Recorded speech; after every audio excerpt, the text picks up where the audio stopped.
The phone was found on the ground, screen cracked, battery dead. No calls. No texts. Nothing but silence. And Daniel West? He vanished into the night, and no one knows why. What happened to Daniel? Daniel West was the kind of man you'd see in the neighborhood and instantly trust. At 32, he had a quiet confidence, the kind born from simple routines and a steady job at the local library. Every morning, Daniel laced up his running shoes and headed out at dawn, tracing the same route through the sleepy streets of Ashwood. It was his way to clear his mind before the day's demands. Friends described him as thoughtful, always ready to lend a hand or share a laugh. He liked his coffee black, his books well thumbed, and his weekends spent gardening in his small backyard. His sister, Anna, said Daniel dreamed of opening a bookshop cafe one day, a place where stories lived beyond the pages. He wasn't flashy, didn't seek the spotlight, but his presence was steady, comforting. But lately, something had shifted. His neighbor noticed the porch light left on late into the night, a quiet tension in the way Daniel sometimes stared out the window after dark. Anna had received a strange voicemail static, then a breath, then silence. Daniel brushed it off as nothing. On the evening of October 14th, Daniel kissed his sister goodbye after dinner, promising to be back soon. He had plans to meet an old friend for a late walk. The night was cool, the streets almost empty, and Daniel's footsteps echoed softly as he disappeared into the darkness. That was the last time anyone saw him. When Daniel didn't return, his sister's concern grew. Calls went unanswered. Texts ignored. The police were notified, but there were no clues, no witnesses, no sign of struggle, just the lingering silence where a man once stood. What made Daniel walk into the dark and never come back? The next morning, the neighborhood woke to an eerie quiet that wasn't normal for Ashwood. Daniel's usual early jog didn't happen, and the smell of fresh coffee was missing from his kitchen window. Anna grew uneasy but held on to hope Daniel was probably just caught up in work or with friends. But as hours ticked by, the hope began to thin. His boss at the library mentioned Daniel hadn't shown up for his morning shift, breaking his perfect attendance record. Texts and calls went unanswered. At the cafe where Daniel usually stopped for lunch, his favorite seat sat empty.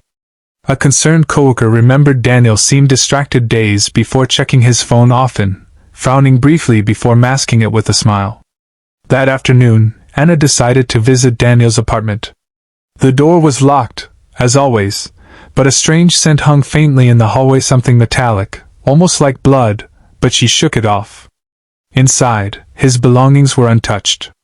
His phone lay on the table, screen dark, just as it had been the night before.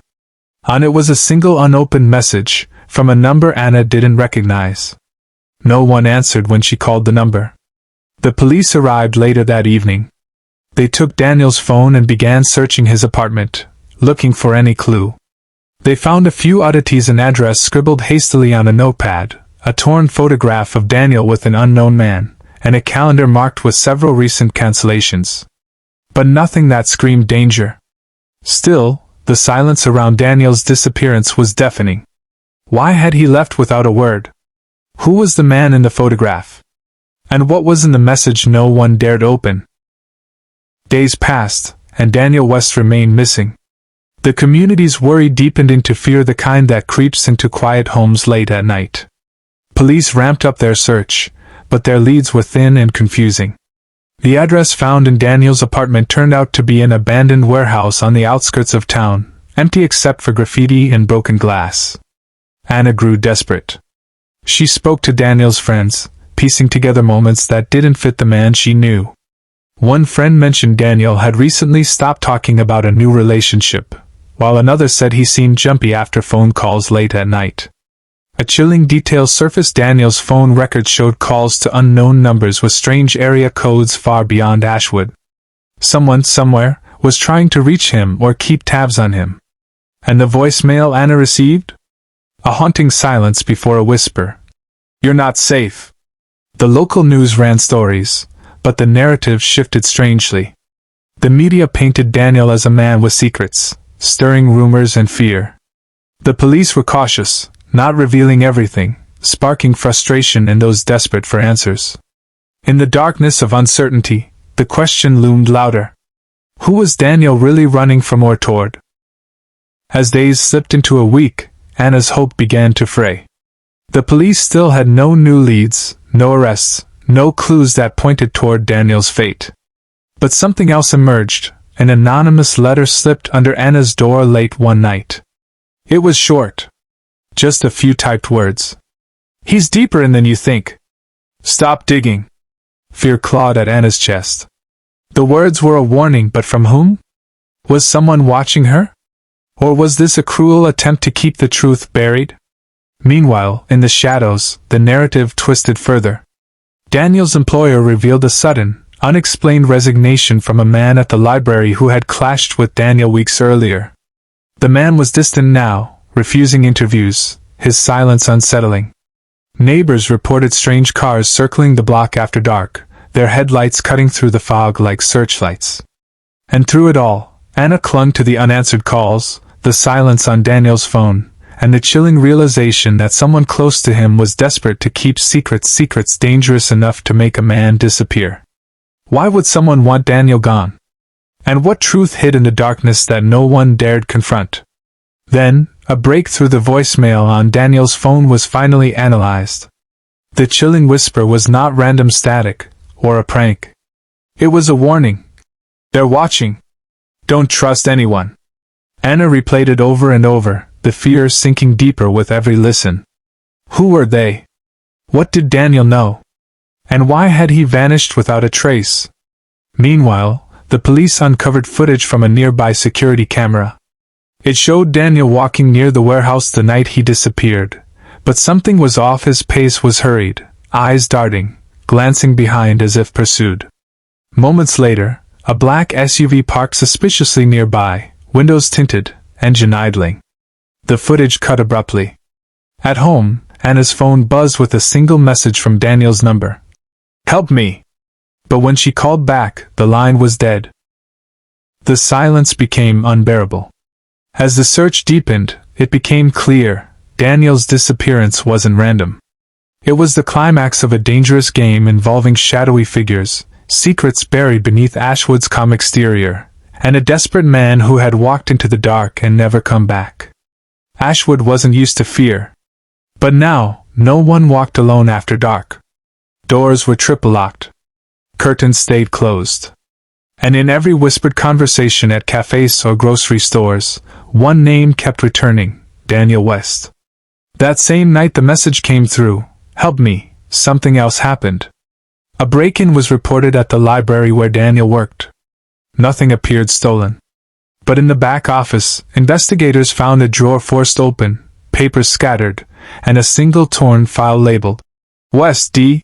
No one knew how long it had been there. No one admitted putting it there. The file itself was gone. Anna, barely sleeping, was now convinced someone in town knew more. Someone close. She recalled Daniel mentioning a coworker, Lewis, who always stayed late, who once warned Daniel about digging too deep.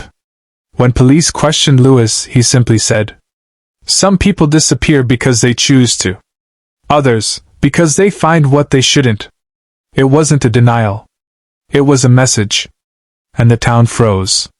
Not just from fear but from the quiet certainty that this disappearance wasn't random. It was personal. 16 days later, that certainty turned into horror. A fisherman, local and routine, cast his line just before dawn. Ashwood Lake was silent, blanketed in fog that clung to the surface like a secret. Then he saw something. First, he thought it was driftwood until he saw the shoe. And then the hand. Within the hour, police cordoned off the lake. The scene was eerily calm, as if the town itself was holding its breath. The body was swollen, decomposed, tangled in weeds near the shoreline. No ID, no wallet, no phone. But Anna didn't need a coroner's report to know. It was Daniel. They tried to soften it. Said identification would take time. That the lake wasn't conclusive. But she knew, just as she'd known from the silence, from the phone message, from the warning slipped under her door. Still, what the autopsy revealed broke something deeper. There was no water in Daniel's lungs, which meant he was dead before he hit the lake. His wrist showed bruises deep, old, deliberate. Restraints, not injuries. And yet the official report claimed no signs of foul play. Anna's grief shifted violently into something colder. Something sharper.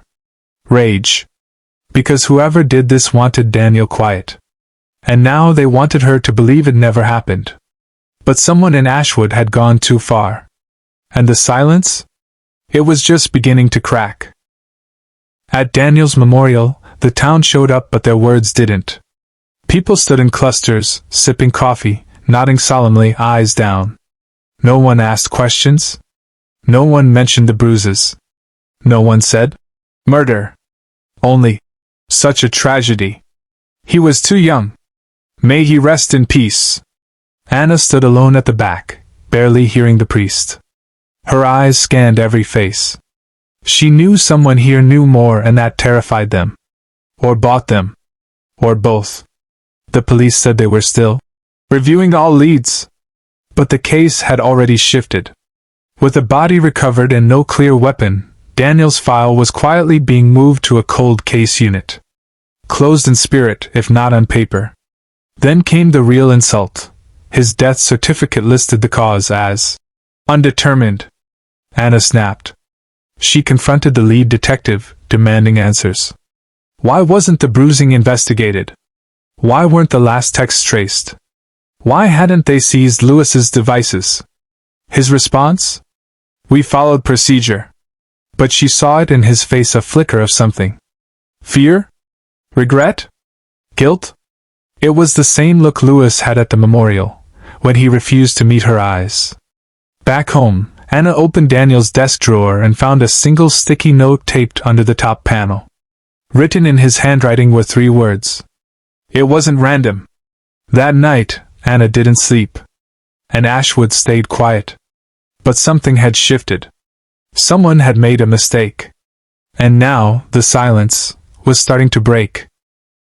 Anna started with Daniel's phone records. The police had barely skimmed them, citing no suspicious contacts. But Anna wasn't looking for strangers, she was looking for patterns. Hidden routines. She found them. Every Thursday at 9:14 p.m., Daniel called the same number. No name attached. Just a burner line. The calls always lasted under a minute. The last one? 2 days before he disappeared. She took it to the police. Again they shrugged. We can't trace unregistered numbers. But Anna could ask around. And she did. That burner line was linked to a closed locksmith shop 2 blocks from the library, shut down 6 years ago, never reopened. Locals said it was sometimes lit at night. Never during the day. She went there at dusk. The door was locked. Dust coated the windows. But as she leaned close, her phone buzzed a message from an unknown number. You need to stop. No signature. No follow-up. Anna froze. But it was too late to turn back. The next morning, someone broke into her apartment. Nothing stolen. Nothing broken. Just a single thing left behind. Daniel's missing wallet is placed neatly on her kitchen table. Still warm. The wallet was exactly how Daniel always carried it, license in the front, a folded receipt behind his ID, cash tucked neatly. But that receipt. It was from June 9th, 2 days after Daniel disappeared. Time-stamped, 3:42 p.m. Location, Ashwood Hardware Supply. He was already missing by then. Presumed dead. So how did his wallet end up being used? And who was pretending to be him? Anna raced to the hardware store. The manager pulled security footage. The clerk on duty that day remembered the transaction, a tall man in a gray hoodie who paid cash and barely spoke. The footage showed him clearly. It wasn't Daniel. But it was someone else Anna recognized. Lewis. Daniel's colleague. His friend. The one who said they hadn't spoken in weeks. She handed the footage to police. This time, their response was different. Still no arrest. Still no official suspect. But the detective asked a quiet question. Has Lewis ever been violent? Anna's answer was slower than she expected. Not violent. But once, Daniel had called her crying. Said he felt trapped. Manipulated. That someone at work had been gaslighting him, digging into his personal life, asking questions that made no sense. He never said who. Now she wondered if he was afraid to. Ashwood didn't talk, not loudly anyway. But now, Anna started hearing whispers. At the coffee shop, someone muttered, "Poor Daniel," just loud enough for her to hear. At the post office, an older woman handed her a sealed envelope and said, "He wasn't the only one." Inside was a single name, Elliot Burns. Another young man. Same age as Daniel. He'd worked part-time at the library. He'd died by suicide 4 years ago. Or so the town claimed. Anna looked into it. Elliot had gone missing in early spring, just before his college finals. His car was found near Ashwood Lake unlocked, no note, no body. Case closed. Stress-related disappearance. But what shook Anna wasn't the similarities. It was the connection. Elliot had also worked with Lewis. And suddenly, everything changed. Because Lewis wasn't just Daniel's friend. He'd also been Elliot's supervisor. And no one, not one person, had mentioned his name in that case. 2 disappearances. 4 years apart. Same location. Same pattern. The same man is always nearby. Daniel had written. It wasn't random. Now Anna knew what he meant. Anna returned to the library not to grieve, but to search. She requested access to Daniel's old workspace. The manager hesitated. Said the area had been reassigned. But Anna insisted. She used her keys from when she volunteered there months ago. The back office hadn't changed, except for one thing. A second door. Unmarked. Locked. Barely visible behind a tall filing cabinet that had been recently moved. It wasn't on the original building layout. Daniel had once joked, "This place has more secrets than books." Back then, she thought he was being dramatic. She found the key taped beneath a drawer, the same drawer Daniel always told her not to open. The lock clicked. The door creaked open. Inside, dust, darkness, and something worse. Photos. Notes. Names. Pinned across the walls were profiles of Daniel, Elliot, and 2 others Anna didn't recognize. All young. All men. All connected to the same summer internship Lewis used to supervise. And in the center, a photo of Daniel marked with a red X. She backed away. Snapped photos with shaking hands. Her heart pounded. Then her phone buzzed again. Unknown number. "Stop looking. Or you'll end up like him." Anna stared into the dark room, door still open. For the first time since Daniel disappeared, she realized. This wasn't just a tragedy. It was a pattern. And someone had locked it away until now. The night Daniel disappeared, his name barely made the news. "Local man vanishes during evening walk." The headline read. No foul play suspected. No urgency. The police had their theory. He probably wandered off. Maybe depressed. "Happens more than you think." They told Anna to wait a few days. Told the town to stay calm. But Daniel wasn't like that. He was steady.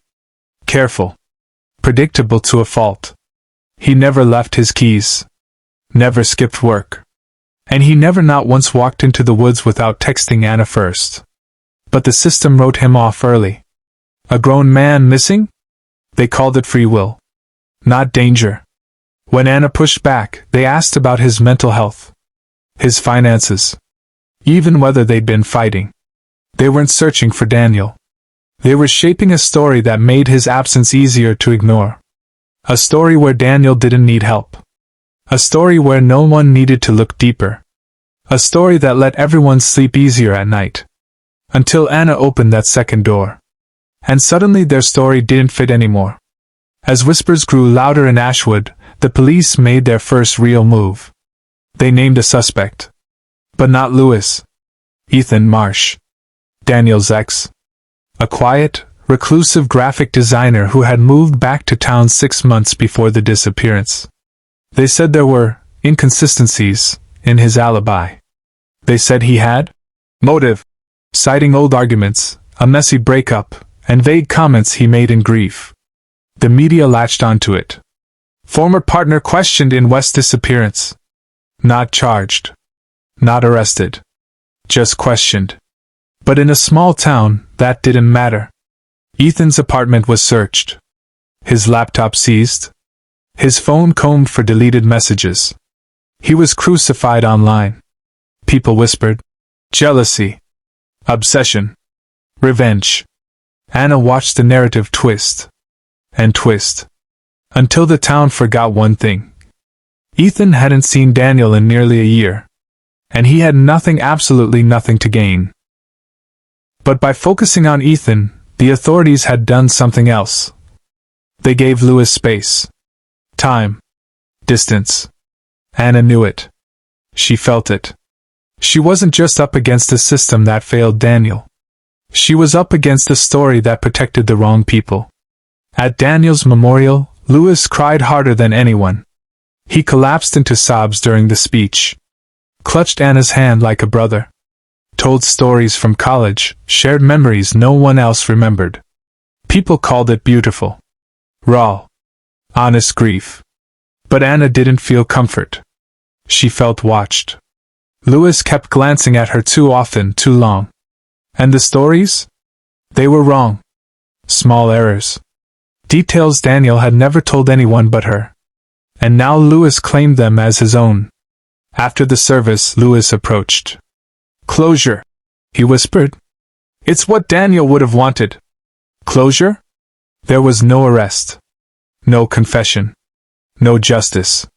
And then it hit her. He was already trying to end the story. But grief doesn't move on schedule.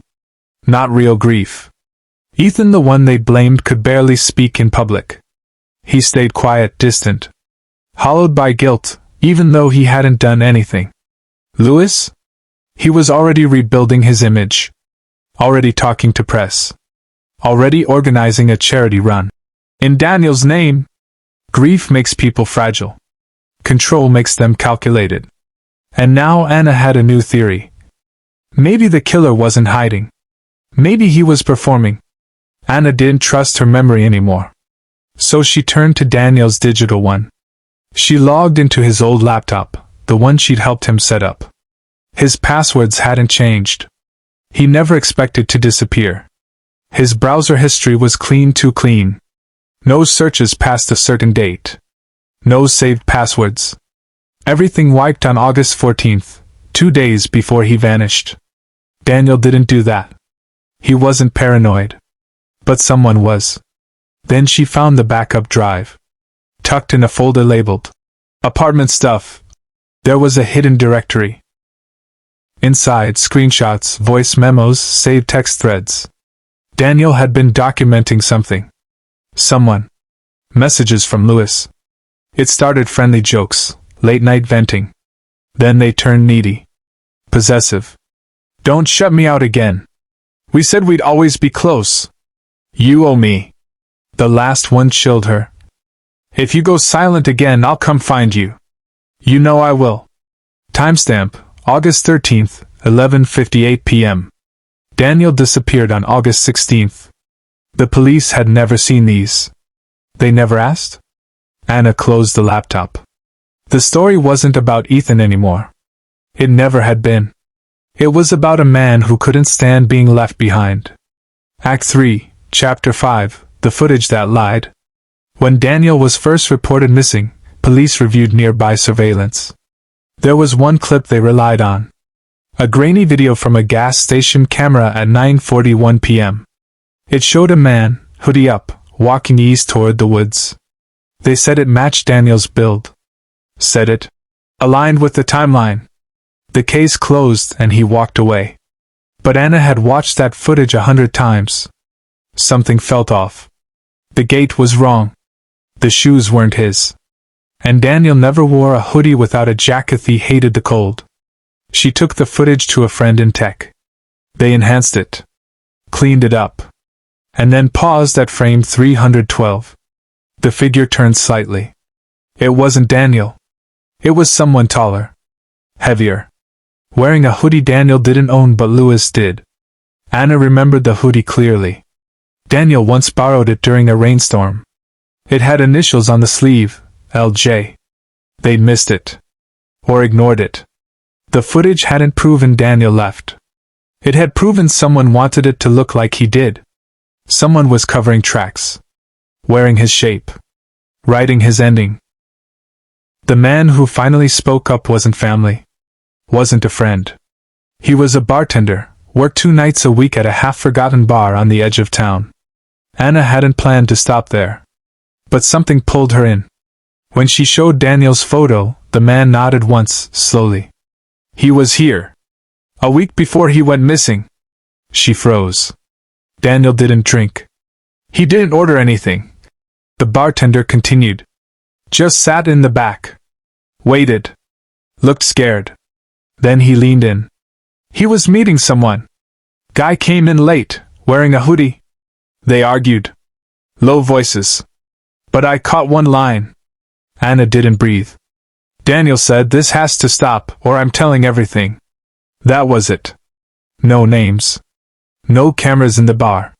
But one thing stood out. The man Daniel met paid in cash. And he left behind a napkin. Anna asked to see it. It was stained, torn, but one corner had initials scribbled in pen. LJ. The same as the hoodie. The same as Louis Jackson. Daniel hadn't disappeared into the dark. He was dragged there. By someone who refused to be left behind again. Daniel's phone was found powered off, battery almost dead, inside the glove compartment of Anna's car. She hadn't driven it in weeks. And no one could explain how it got there. Forensics confirmed no prints. Wiped clean. But on the home screen was a message notification, just one word. Stop. Anna stared at it for a long time. She hadn't seen Daniel in over a month when that phone ended up in her vehicle. Was someone trying to warn her or frame her? The message had been sent at 3:16 a.m. The night Daniel vanished. He started calling reporters. Not to plead for help but to shape the story. He gave them a quote. Daniel was unstable. He'd done this before. Except Daniel had never gone missing. And he was never unstable. Louis began controlling everything, the narrative, the memorial, the interviews. When questioned, he brushed it off. People grieve differently. But it wasn't grief. It was erasure. Police obtained CCTV footage from the bar where Daniel was last seen. There was no hooded man. Daniel was alone. For 2 hours. Talking to himself. Or maybe to his phone. Or someone on the other end of a call that was never logged. Until he stood suddenly and walked outside. And never came back. Daniel's calendar had a blank space exactly 3 hours between 2 appointments. Daniel always kept meticulous records. Those missing hours became the whole everything fell through. And that's when Anna remembered. Daniel had started carrying a second phone. One she'd never seen again. A tip came in anonymous. A screenshot from a dating app profile. The profile used a fake name. But the photo was real. Daniel's. Except it wasn't his account. IP traced to Louis's apartment. It wasn't love. It was surveillance. Anna confronted Louis. He denied everything. Then slipped. He said something only Daniel could have told him. And the silence that followed was louder than any scream. It wasn't the first time Daniel disappeared. 5 years earlier, for exactly 48 hours, he'd gone silent. No texts. No work. No explanation. When he returned, he told Anna it was a personal mental health break. But now, looking back, the same timing. Same window. Same message. Stop. Anna searched her old messages. She found it again in the same tone, in the same week, 5 years ago. Daniel had always said it was burnout. Now she wondered if it had always been someone else pulling him away. Someone who couldn't let go. People thought Daniel drifted away from them over the years. But the truth? He was pushed. His former coworker, Ray, finally replied to Anna's messages.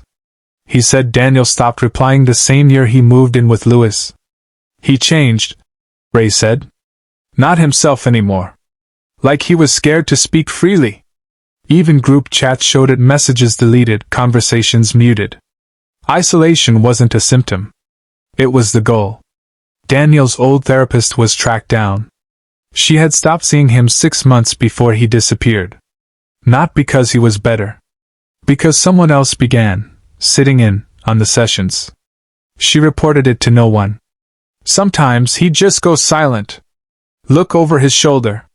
Then nod, like asking for permission to speak. She said his final words to her were, "I'm not allowed to say this anymore." Lewis had rewritten Daniel's digital presence. Photos scrubbed. Posts deleted. Accounts altered. Even Daniel's art portfolio's site redirected to a broken link. But Anna found an old backup on a USB drive filled with journal entries and voice notes. The last voice note was chilling. "If you're hearing this, it means he finally followed through." Daniel's journal entries were always dated, obsessive, tidy. Until the last one. It stopped mid-sentence. No punctuation. No goodbye. Just 3 words. He said if.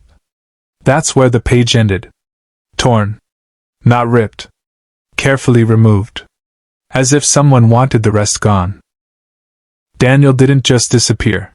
He was disappeared systematically, methodically, slowly. Anna lined up every date, every red flag, every silence. It formed a pattern. A cycle. And at the center of that cycle, always there, always nearby, was Lewis. A presence too close to be a coincidence. And finally, someone else saw it too.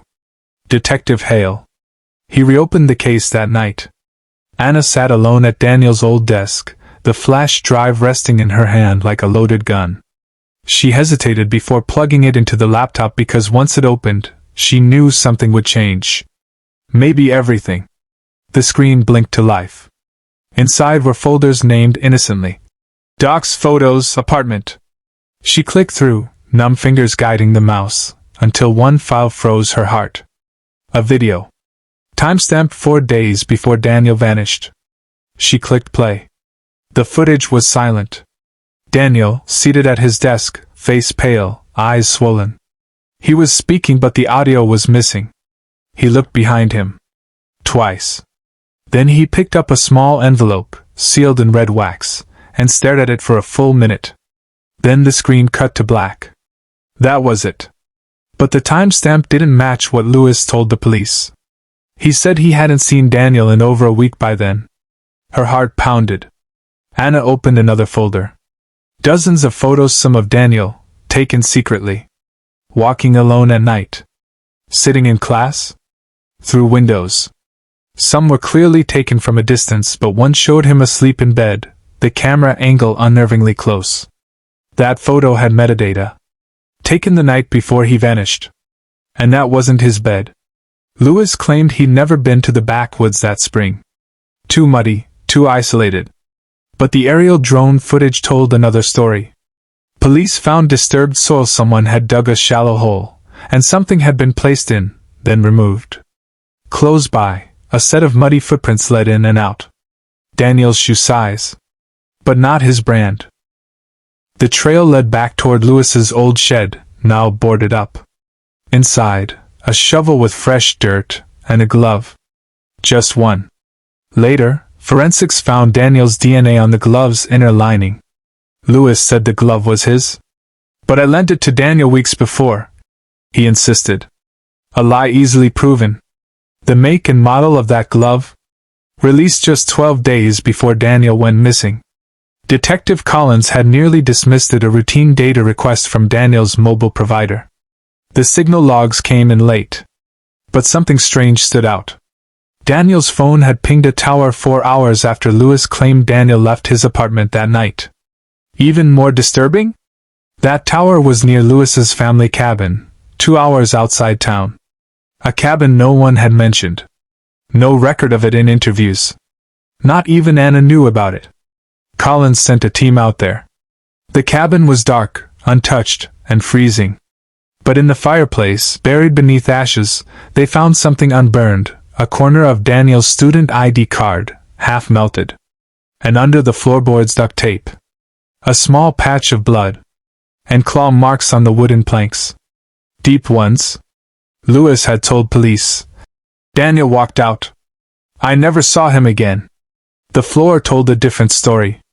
Anna didn't expect the voicemails to still exist, much less on Daniel's old cloud backup. There were only 3, all sent within the same 48-hour period, the last one just hours before he disappeared. She listened to the first. Daniel's voice shaky. He followed me again. This time I'm sure. I know it's him. Second message. He said if I ruin his chances again, he'll end everything. Said I owe him? For what? I don't even know anymore. Then the third. Silence at first. Just Daniel breathing. Then a whisper. If anything happens to me, it was Lewis. Don't let him talk his way out of it. Anna dropped the phone. Her hands trembled. She forwarded the messages to Detective Collins. By morning, Lewis was brought in for questioning again, this time, not as a witness. As a suspect. But Lewis didn't flinch. He smiled. You'll need more than whispers to bury me. When the police finally circled back to Lewis's ex-girlfriend, Maya, she was living 2 states away under a new name. The first time, she'd refused to talk. Said she wanted nothing to do with him or his secrets. This time, she answered the door in silence and asked if Daniel was okay. When she heard he was still missing, she looked down. Then said 4 words. He locked me in. It had been 3 years ago. Lewis had become obsessed with control. Passwords. Cameras. Sleep logs. She said he installed software on her phone, tracked her friends, her job interviews, everything. But it was the panic room he built in their shared apartment that broke her. He once trapped her inside. For 6 hours. Just to prove a point. She never filed charges. I didn't think they'd believe me. He always knew what to say. But now, she gave them everything. Texts. Photos. A journal. And one picture stood out. Lewis, smiling in front of a wall covered with index cards, each one marked with names, dates, and a single word at the top. Correct. Daniel's name was on the 3rd card from the top. The river had frozen over the week Daniel disappeared. By spring, when it thawed, the current carried debris miles downstream, most of it meaningless. Except one thing. A hiker found it snagged between 2 rocks. A waterproof phone pouch. Inside, a cracked phone. It was Daniel's. The wallpaper still showed a picture of Anna and him on the pier, smiling. Forensics recovered the last video recorded. It was short. Blurry. Just 18 seconds. Daniel's voice was frantic, whispering. He's not who you think. If this gets found, I didn't run. Then, a sound, metal scraping. Footsteps. The phone falls. Darkness. Then a voice. Calm. Too late, Daniel. The screen goes black. Investigators watched it 12 times. They never released the audio publicly. But Anna didn't need it. She knew that voice. So did Maya. So did Lewis's mother. 3 women. 3 different places. Same response. That was him. The interrogation room was colder than usual. Lewis sat across from Detective Collins, his face a mask of calm that barely hid the storm beneath. The evidence was suffocating now, the voicemails, Maya's testimony, the phone footage from the river. The walls seemed to close in. Lewis leaned forward, voice low but steady. You want a confession? You won't get one. But when Collins slid the photo of the index cards across the table, something cracked. Lewis's eyes flickered to the names circled in red. I never meant for it to go this far. The calm shattered. His hands clenched the table. Words spilled out, a story of control, obsession, and a desperate attempt to keep a secret buried.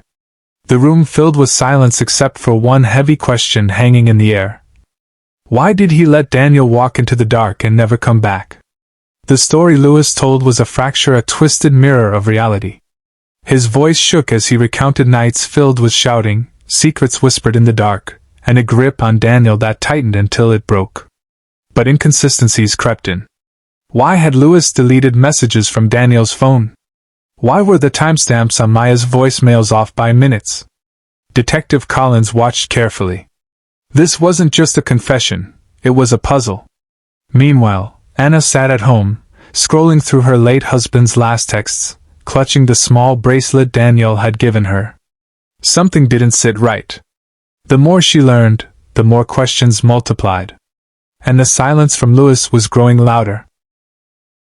The next day, the police released a series of recorded interviews leaked whispers of Lewis's unraveling mind. In one tape, his voice was calm, rehearsed. In the next, raw and broken. But what caught the public's eye was a single phrase repeated over and over. "I loved him. I never wanted to hurt Daniel." The words clashed with the evidence. Anna watched, numb. The community was divided. Some believed Lewis's remorse, others whispered of a man hiding behind lies. The media frenzy only grew louder, headlines screaming about betrayal and secrets. Yet beneath the noise, the question lingered. Could the truth still be buried beneath the confession? Lewis's story was unraveling faster than anyone expected. Detectives uncovered CCTV footage from a gas station near the river, footage Lewis hadn't mentioned. It showed him driving late at night, long after he claimed to be at home. The footage was grainy but undeniable. Questions poured in. Why had Lewis lied about his whereabouts? What was he hiding in the shadows? Meanwhile, Anna received an anonymous letter. Inside was a single photo, a snapshot of Daniel, smiling, but with bruises hidden beneath the collar of his shirt. The silence shattered. The courtroom was packed. Every seat taken by those desperate for answers. Lewis's mask of calm had slipped entirely, now replaced by a man exposed and broken. Witness after witness testified, each piece a shard of the puzzle coming together. Anna sat silently, clutching Daniel's bracelet, each word a dagger in her heart. The forensic report was chilling. Daniel's injuries were not accidental. The abuse had been systematic, hidden behind smiles and closed doors. Lewis's defense crumbled. His carefully constructed story was now a house of cards, collapsing under the weight of truth. The question no one could shake lingered.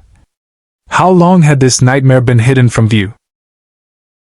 The verdict was delivered on a gray, cold morning. The courtroom was silent but heavy with grief. Lewis West was found guilty of all charges: murder, abuse, and deception. But justice, as Anna learned, was a double-edged sword. She sat outside the courthouse, holding Daniel's photo, feeling the weight of a hollow victory. No sentence could erase the years stolen. No punishment could bring back the light Daniel once brought to their lives. The community tried to heal, but scars ran deep, whispers of mischances, silent neighbors, and a system that failed to listen. The house Daniel left behind still stands, untouched, a haunting reminder of a boy who walked into darkness and never came back. In the weeks following the trial, Anna found herself lost in a world that had changed forever. The community's initial shock gave way to whispers of sympathy, but sympathy could never fill the void left by Daniel's absence. Anna's family fractured under the strain of grief, some unable to face the truth, others consumed by guilt for not seeing the signs earlier. Local schools held assemblies, trying to raise awareness about abuse, but the damage was deep-rooted, a silent epidemic. Anna struggled with the weight of justice, her son's killer behind bars, yet the memories haunting every corner of their lives. The house where Daniel grew up remained untouched, a frozen relic of a happier time. Daniel's disappearance and death sent shockwaves through the community. Residents began questioning what they had missed, what signs had gone unnoticed. Friends and neighbors who once turned a blind eye now grappled with guilt and regret. Social media buzzed with heated debates. Was enough done? Could the tragedy have been prevented? Local authorities faced harsh criticism for delayed responses and missed opportunities to intervene. Anna, meanwhile, became a reluctant advocate, determined to give Daniel a voice beyond the courtroom. Beneath the surface of public outrage, darker truths emerged, failures within the very systems designed to protect children. Anna uncovered unsettling reports ignored by social services. Calls for help that were lost in bureaucratic red tape.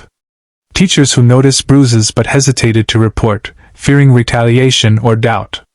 Neighbors who heard screams yet said nothing, paralyzed by fear or disbelief.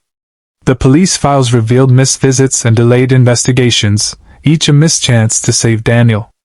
The silence wasn't just from the shadows, it was institutional. Anna's fight shifted from grief to demanding accountability. But questions remained. Who truly failed Daniel? And could anyone ever be held responsible? The more Anna dug, the darker the picture became. She uncovered a network of silent witnesses, those who saw but chose silence. The wicked stepmother, once dismissed as a background figure, surfaced in whispers, her jealousy and cruelty a festering wound in the family. The friendly uncle, initially a beacon of hope, revealed moments of unsettling calmness when grief should have broken him. Anna's resolve hardened. The real story was far from the neat courtroom narrative. The cracks in the family's facade were wide layers of betrayal, control, and fear. The question lingered. How many more Daniels were hidden behind closed doors, their cries muffled by silence? Time moved on, but grief did not. Anna's nights became rituals of remembrance, lighting a candle, playing Daniel's favorite song, rereading his last text over and over. The town moved quietly past the headlines, but for Anna, each sunrise carried a weight heavier than the one before. She tried to return to work but couldn't finish a single day. She tried church, therapy, even silence. The weight wasn't just Daniel's absence, it was the haunting knowledge that it could have been stopped. She kept asking herself, how many people chose silence? How many small choices led to this? And more than anything, how do you forgive a world that let your child die? Every time Anna tried to speak Daniel's name in public, something caught in her throat. She began writing letters to him, pages of grief, apology, and memories. But they never ended. Each letter trailed off in mid-sentence, just like his life. There was always more to say. More she didn't know. More he never got to do. At a local memorial for victims of domestic violence, she stood at the microphone. Her voice cracked, but she didn't break. She didn't finish her speech. She folded the paper and simply said, "His name was Daniel. He mattered." The room stood silent, but something shifted. It wasn't closure. But it was witness. Even after everything, after the trial, the interviews, the vigils, Daniel's room remained untouched. Books stacked by his bed. A hoodie draped over the chair. His shoes lined up at the door, like he might return at any moment. Anna couldn't bring herself to box it up. Each item was a sentence unfinished. Neighbors no longer asked how she was. The news had moved on. But the silence in that room was louder than grief. It was absence that refused to fade. People said time would heal. But time didn't walk into that dark room every day. In the official version, Daniel's case was closed. Justice was served. Names were recorded, timelines sealed.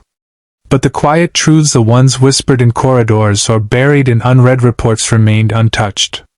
The teacher who had tried to flag something. The officer who requested a second welfare check and was denied. The neighbor who almost called but didn't. They lived with their own ghosts. Anna began speaking at schools, shelters, churches, not as a victim, but as a warning. Daniel's story wasn't a tragedy. It was a failure. And every time she told it, someone in the room cried because they'd seen the signs before. And stayed silent. Some names vanished from headlines. Daniel's didn't. Not because of justice, but because of questions that never stopped. Podcasts debated timelines. True crime forums picked apart inconsistencies. But Anna refused to let him become content. His name became part of a scholarship. A hotline. A mural. Yet every tribute felt like a reminder. He should have lived long enough to see them. Late one evening, Anna found a letter tucked in her mailbox. No return address. It read, "I saw what was happening. I should have said something. I'm sorry." No signature. No closure. Just silence. Again. In Daniel's room, the clock still ticked. Not because time healed, but because memory refused to let go. Each second echoed with what could have been a graduation speech, a road trip, a love he never met. Anna kept his calendar on the wall. December 3rd was marked. Basketball tryout. It came. It passed. The silence stayed. No amount of justice returned the years he lost. People moved on. The world did what it always does, forget. But in that small house, with that one mother, time split the day he walked into the dark and never came back. And every tick still asked, why didn't someone stop it?